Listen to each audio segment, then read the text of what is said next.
నా పేరు సోమ. నాకు 30 ఏళ్ళు. నేను హెచ్ఐవి నెగటివే, కాని నాకు హెచ్ఐవి సోకే అవకాశం ఉంది. ఒకసారి మత్తులో ఉన్నప్పుడు నేను నా భాగస్వామి ఒకరితో కండోం లేకుండా లైంగిక సంభోగంలో పాల్గొన్నాను. అతనికేమో హెచ్ఐవి ఉంది. నేను పొద్దున్నే లేచేసరికి మెదడు మొద్దుబారిపోయింది. చాలా భయమేసింది. నేను కూడా హెచ్ఐవి పాజిటివ్ అయిపోతానేమోనని భయమేసింది. సరైన సమయంలో సరైన చర్యలు తీసుకోవడం ద్వారా నేను హెచ్ఐవి పాజిటివ్ కాకుండా జాగ్రత్త పడగలిగాను. సంపూర్ణ సురక్షా కేంద్రంలో కౌన్సిలర్గా చేసే ఓ అక్క మా ఇంటి దగ్గరే ఉంటారు. నేను నా భయాలన్నీ తనకు చెప్పాను. అప్పుడు ఆమె కౌన్సిలింగ్ ఇచ్చారు.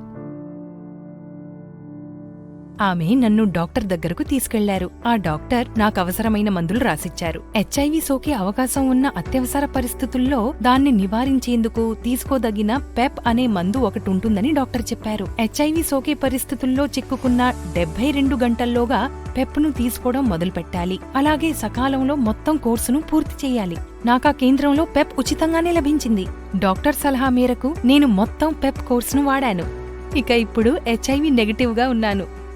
పొరపాటు జరిగినా, దోపిడికి గురైనా మీరు డాక్టర్ సలహాతో పెప్ తీసుకుంటే హెచ్ఐవి సోకే పరిస్థితుల్లో చిక్కుకున్నా సురక్షితంగా బయటపడచ్చు.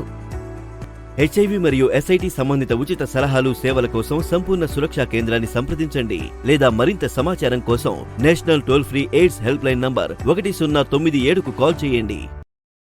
జారీ చేసిన వారు project director, Telangana state AIDS control society.